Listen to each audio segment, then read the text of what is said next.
Bom, no Agro Otimista de hoje nós vamos receber Sérgio Benevides Filho, que é um dos nomes hoje, jovem, cearense, que conhece o Nordeste inteiro, atuando em empresas importantes na área de energia, na área do agronegócio, que pode trazer para nós esse cenário de que aconteceu em 2025 e do que nós vamos esperar para 2026. Grandes mudanças acontecendo, nós precisamos conversar com boas cabeças. Bem-vindo, Sérgio. Obrigado, Carlos Matos, pela chance de falar um pouco da nossa história aqui no Ceará, né? Eu estou desde 2000 no grupo do Mário Araripe, que considero o maior empresário do estado do Ceará de todos os tempos, um cearense fantástico, fora da caixa e cada vez mais à frente do que a gente consegue enxergar, está sempre pensando fora. E nessa experiência com ele, eu sou engenheiro de produção, fiz meu mestrado na área de polivalência, achando que ia fazer muito isso dentro de uma indústria. Fiz com ele dentro da Têxtil União, da Valença, da Troller, principalmente.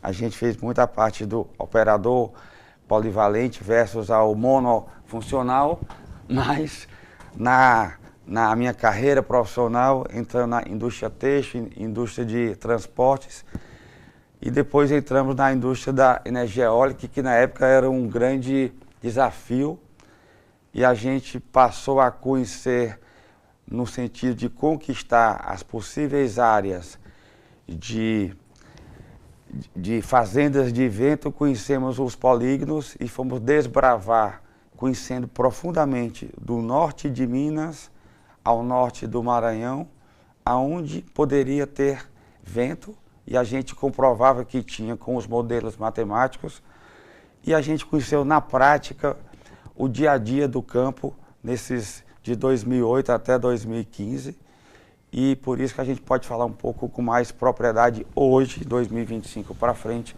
do agro do Nordeste, do agro do Brasil, também conhecendo um pouco do Mato Grosso, em função do Mário ter indústrias têxteis, e a gente teve que ir lá muitas vezes, e também muito forte Luiz Eduardo Magalhães, que é a capital do Matopiba. Qual o impacto que vai ter no Nordeste essa mudança tributária em que os incentivos fiscais vão desaparecer para a indústria? No caso do algodão, o que é que vai acontecer com o Nordeste? O algodão no Nordeste deve crescer mais com o Matopiba, e hoje em dia, Carlos, a grande preocupação, e eu falo isso aonde eu posso estar, e bato muito forte nisso, que o consumo mundial de algodão é o mesmo faz 25 anos. Quando eu digo mesmo, é 24 milhões de toneladas, mais ou menos 10%, que foi o número que eu aprendi quando entrei nesse mercado. E o Brasil, à época, só conseguia produzir 500 mil toneladas. Este ano agora bateu o recorde com 4 milhões e 100 mil. Foi tanta produção, ele tirou o mercado de quem? Dos Estados Unidos e da África totalmente com a 20%, mecanização. Desses 20% que o Brasil produz, quanto está no Nordeste? O Nordeste hoje é em torno de 750 mil toneladas, 800 mil. Quase que 20%, 22%. O resto é muito forte, é Mato Grosso, com 70%. Isso de produção. De produção. E de processamento do algodão? Em torno de 320 mil toneladas. Certo. E o resto vai para o São Paulo e muito forte, forte o Vale do Itajaí. Então, dessas 320 mil toneladas que hoje tem incentivo fiscal, imposto de renda e tudo, essa reforma tributária vai ter um impacto sobre isso? A expectativa é de que possa... Imagino que em função de logística, aonde está mais perto o algodão, deve ter uma migração para lá. Até porque é um cenário de indústria que nós estamos... é um dado muito preocupante. Faz 25 anos que não tem nenhum empresário novo entrando nesse mercado de indústria têxtil pesada, de fiação e tecelagem. São os mesmos, muitos saíram ao longo do tempo, a segunda geração não quer entrar, e a gente muito se preocupa dentro da ABIT e como fomentar novos empreendedores para a indústria têxtil de fiação e tecelagem, dado que não tem nenhum novo, não tem nenhum grupo novo entrando, Porque a gente tem uma forte competição com a China, está cada vez mais forte. Esse ano, esse ano nós tivemos um aumento de importação de confeccionados de 12% em relação ao ano passado e o vestuário só aumentou 4%.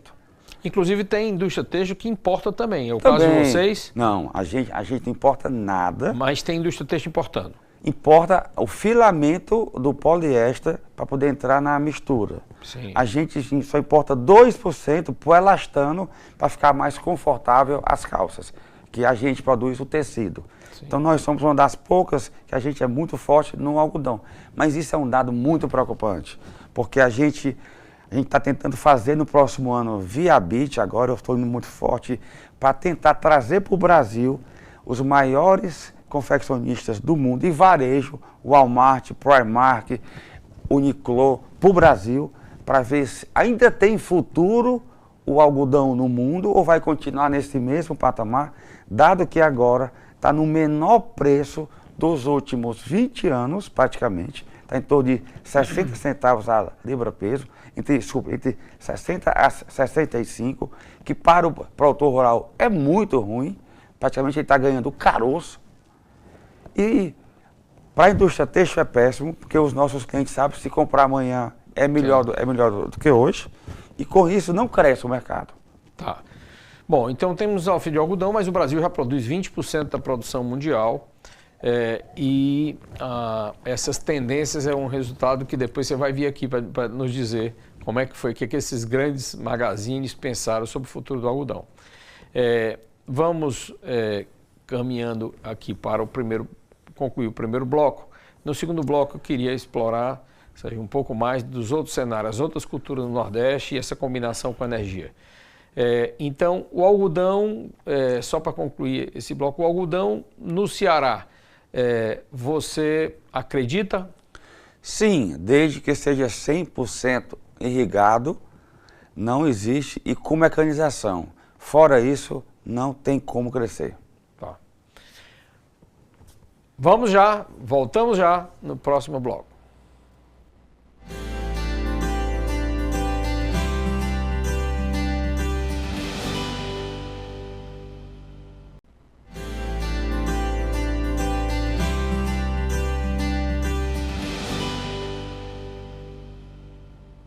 Estamos de volta aqui no Agroatimista, recebendo o Sérgio Benevides Filho, que eu chamo de Serginho, porque conheço desde criança e fico muito feliz de ver uma trajetória, porque o Sérgio Benevides, pai dele, é um engenheiro renomado, muito criterioso, muito detalhista, e eu vejo isso em você hoje, né? Nível de profundidade que lhe credencia para estar hoje na posição que você está, e não sabia que você tinha feito mestrado na área de polivalência, que é muito moderno hoje, né? Você treinar e fazer muito bem o que não vai mais existir é terrível.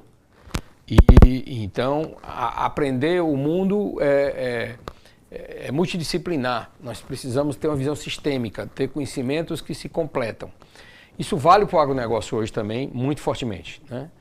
E vale para a economia como um todo. Quer dizer, muitos se especializaram ao longo do tempo só em indústria, outros só em comércio, outros só em varejo. Hoje, se você não entender a cadeia, se você não navegar na cadeia, vai ter muita dificuldade de poder capturar o recurso, o valor que aquele negócio pode gerar. Sobre o algodão, você deu um cenário muito claro para nós, quer dizer, o Brasil está com 20% da produção mundial de algodão, mas não cresce essa produção há 20 anos, não tem nenhuma nova indústria nos últimos 25 anos.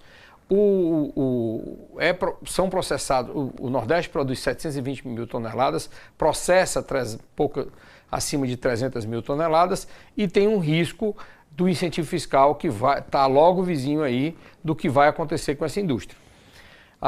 Mas você também tem uma visão hoje de agro como um todo, inclusive pelo negócio da energia.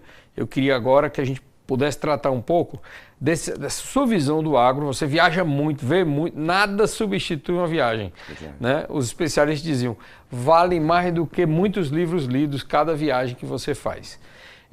Essa mudança do Nordeste, nesse cenário, quando você começou a visitar mais intensamente, de 2008 para cá, quais são as 3 mudanças que você enxerga que estão ocorrendo e dê aí uma visão de futuro do que vai acontecer com o agro do Nordeste?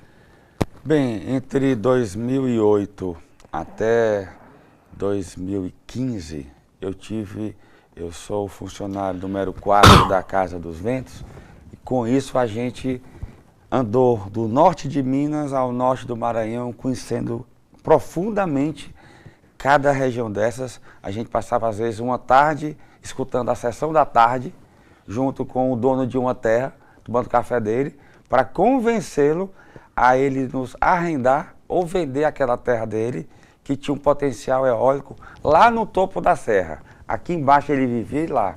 Então a gente, às vezes, passava 3 dias com ele, até ele dar o preço, a gente negociar, assistindo sessão da tarde, malhação. Sim. Então com isso a gente via muito o dia a dia do campo, tudo.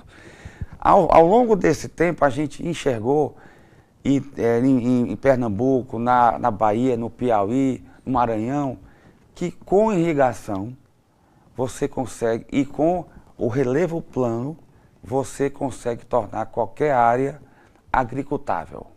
Se você tiver um relevo plano e tiver água e energia, você consegue tornar qualquer área. Mas você insiste em irrigação, que eu acho que é uma tendência, mas o custo de implantação de investimento é muito mais alto.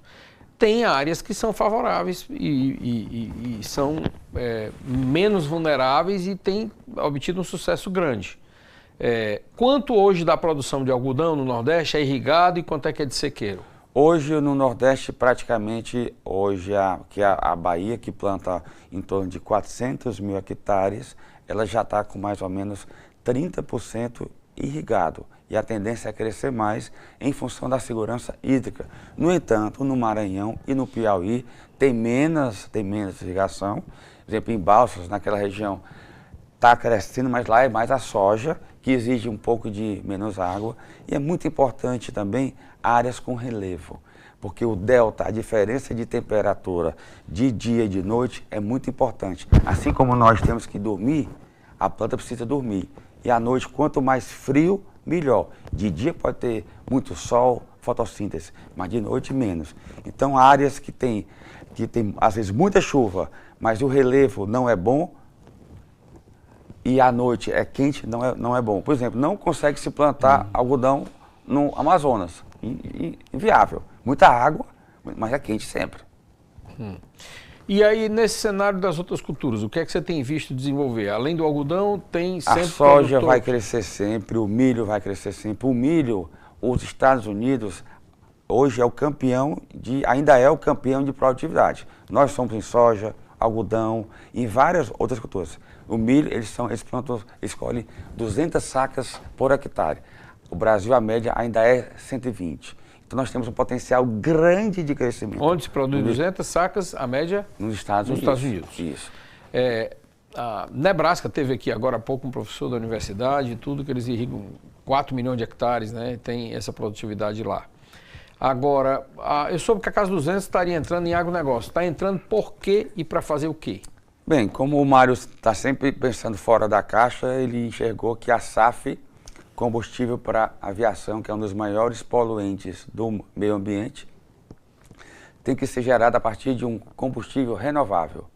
Em função disso, o etanol pode ser transformado nessa SAF. E para não concorrer com comida, que seja cana-de-açúcar ou milho, nós agora estamos num projeto de P&D, que é de pesquisa e desenvolvimento, com a agave tequilana. O agave é a tequila que a gente toma no México, e essa planta, por gerar tequila, pode gerar etanol. Então a gente está, desde 2023, com isso. Contratamos o time da Embrapa na época, já estamos com mais de 15 engenheiros do ITA focado nisso, pesquisando a molécula. Para produzir aonde?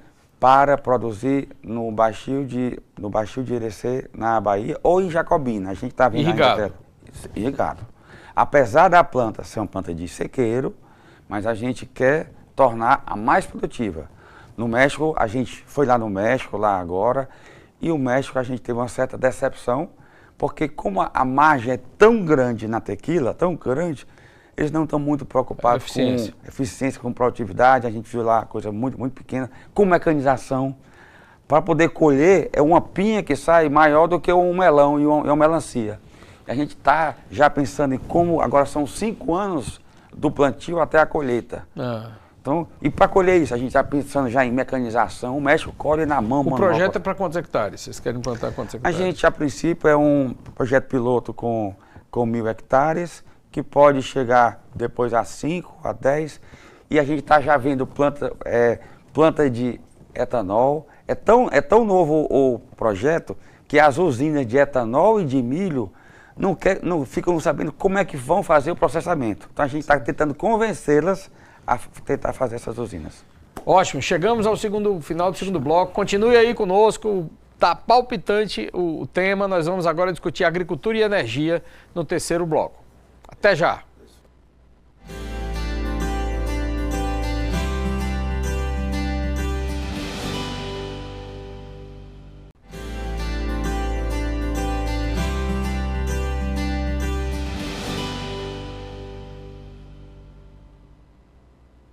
Estamos de volta, estou conversando aqui com o Serginho Benevides, falando sobre a energia, sobre o agronegócio, sobre a produção de algodão, a produção de grãos no Nordeste.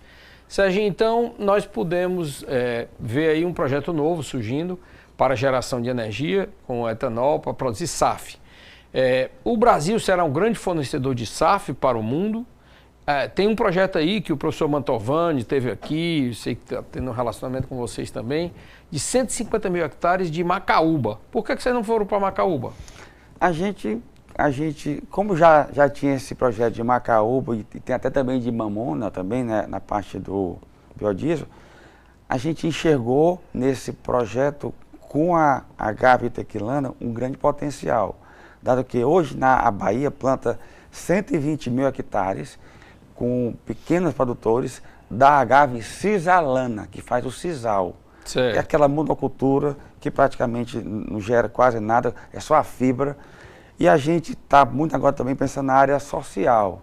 Então imagina que se a gente consegue fazer esse projeto com etanol. A gente já importou mudas do México. Cada muda custou R$500, uma muda. A gente importou 500 mudas, foi para estações quarentenárias em Brasília, em Campinas. Passamos um ano para poder elas voltarem. Então é todo um trabalho com o mapa, agora com a multiplicação dessas mudas como um todo. E aí, imagina que se isso der certo, o Mário quer fazer uma revolução social também. Ele quer fazer essa multiplicação dessas mudas, além dele plantar um pouco, quer fazer com que esses 120 mil hectares, que praticamente é em torno de 5 a 10 por produtor na Bahia, que eles vivem disso. Quanto é que é a renda de um hectare? Quanto é que ele gera de renda por ano e qual é a expectativa do produtor? Esse é o grande desafio. Inclusive, eu estou fazendo agora o meu TCC do MBA da USP Exalc nisso. Como é só daqui a 5 anos que vai ter o final, a gente tem estudos de laboratório, porque o milho consegue em torno de 3.500 a 4.000 litros de etanol por hectare. A cana, 8.000. No entanto, o milho cresce abruptamente e a cana está estagnada, porque faz 20 anos que a produtividade da cana só cresce 3%. Do milho já foi mais de 100%. E dentro desse trabalho que nós fomos visitar estações quarentenárias, você só vê mudas importadas de milho. Sim, mas na conta, para vocês pensarem em produzir o SAF, tem uma meta. Tem uma meta. Qual é a meta? Produzir quantas toneladas, gerar quanto de renda por hectare e que impacto social é esse que se quer gerar? O impacto social maior vai ser nesses 120 mil hectares de mais de 40 mil famílias na Bahia, Conceição do Coité para frente, que lá tem uma área muito grande. 40 mil famílias fazendo o quê? Plantando agave cisalana e vive hoje da fibra desse sisal. A gente quer que elas, ao invés delas plantarem agave cisalana, passe a plantar agave tequilana. Aí a gente compra delas e processa na nossa usina também. Então a gente quer gerar uma função muito social com isso. Certo? Na parte econômica, a gente imagina que ela pode ser mais viável do que o etanol de milho e o de etanol de cana, na qual o custo de plantio a gente imagina ser menor. Em função da escala ser 5 anos, a gente hoje tem que botar os juros.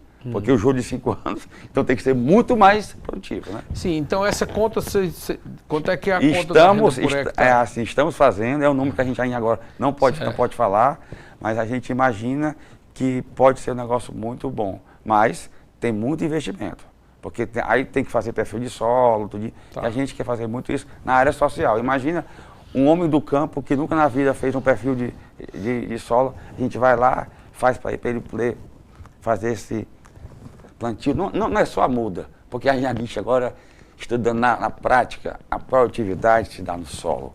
Quanto mais profundo o solo é uma caixa perfeita. Quanto mais nutriente tiver aquele solo, mais rico você vai ter a sua produtividade. Ótimo. Então, é uma realidade nova para o agronegócio, quer dizer, produzir para energia. Nós tivemos uma experiência aqui no Ceará que tive muito desafio. O Expedito Parente lançou o biodiesel e, naquela ocasião, a grande dificuldade era organizar a cadeia de mamona. Nós fizemos assim um programa, mas não funcionou bem, porque a cultura do cearense é para produzir para alimento, não é para isso. E também não se viu para a pecuária, não fez uma integração. Teria que pensar bem, porque também hoje eu imagino o Nordeste com uma busca de maior valor agregado, né, e de poder, por exemplo, um perímetro irrigado, ele não deveria ser para a produção de energia, não deveria. Né? É recurso público para gerar grande impacto social. E eu posso estar enganado, mas isso não vai gerar grandes empregos na produção. Então, Serginho, agora nós vemos que a própria ONU está buscando integrar energia, água e produção. Esse ecossistema precisa ser integrado, né? E vejo que esse caminho da Casa dos Ventos, de sair para a agricultura, para produzir combustível, para produzir energia, é um direcionamento novo, estratégico, importante. E o Brasil é o celeiro. Nós temos áreas agricultáveis, nós temos um pulmão mundial para produzir energia renovável. Agora, a partir da agricultura, essa integração de energia eólica com campos agrícolas, fundos internacionais querem investir nisso. Como é isso? A Casa dos Ventos tem pensado nessa produção agrícola integrado à energia solar ou energia eólica? Sem dúvida, eu acho que esse é o futuro, é um futuro já próximo. Biocombustível está aí e vai ser cada vez mais forte. O Brasil é o celeiro do mundo. Agora nós já estamos com 30% da gasolina com etanol. Na Índia já é 30%, no Canadá já é 11%, com a meta é ir até 20% em 2030, 30% em 2035. Vai crescer também dentro do próprio Estados Unidos. Então, o biocombustíveis, a tendência é um crescimento muito mais forte. E no fim do dia, os carros e os aviões, os navios, os combustíveis têm que ser renováveis e tem que vir do campo. Do campo. E tanto o diesel, o biocombustível, como o etanol vai ser esse novo combustível para transformar essa energia que hoje tanto o mundo precisa. Pronto. Há muitos especialistas que dizem que esse é o caminho estratégico, até ultrapassando a fila na ideia do hidrogênio verde, de que o biocombustível ele vai ter uma viabilidade maior. Chegamos aqui ao final do programa. Muito obrigado, Serginho. Muito obrigado pela sua participação e até o próximo Agrootimista.